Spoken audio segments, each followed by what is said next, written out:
কি ভাবছো গাইস, আমার ভাতটা কেন কমলা কমলা রঙের হয়ে যাচ্ছে? না গো, কোনো শুকনো লঙ্কা বাটা দিয়ে ভাত মাখিয়ে খাচ্ছিলাম না, অত ঝাল আমি খেতে পারি না। তবে আমি যেটা করছিলাম, সুদূর আগত মানে সুদূর বাংলাদেশ থেকে আগত চিংড়ি মাছের ঘিলুটাকে আমি রান্না করব। তো প্রথমে পেঁয়াজটাকে ভেজে নিয়েছি, তারপরে হালকা মশলা, আদা রসুন সামান্য পেঁয়াজ আর লঙ্কা এটা পেস্ট করে নিয়ে ভালো করে কষিয়ে নিচ্ছিলাম। কষানো হয়ে গেলে পরে দিয়ে দেবো চিংড়ি মাছের ঘিলুটা। এই যে সেই চিংড়ি মাছের ঘিলুটা, যেটার কালারই অরেঞ্জ অরেঞ্জ।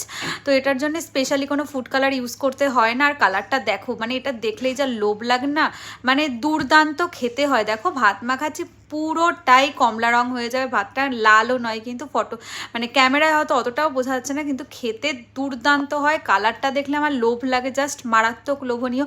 তোমরা যদি ট্রাই করতে চাও অবশ্যই ট্রাই করো। আর আজকের ভিডিওটা কেমন লাগলো অবশ্যই জানাতে ভুলো না। ভালো লাগলে আমার চ্যানেলটা সাবস্ক্রাইব করে দিও। আজকের মতন এখানেই শেষ করছি, টাটা।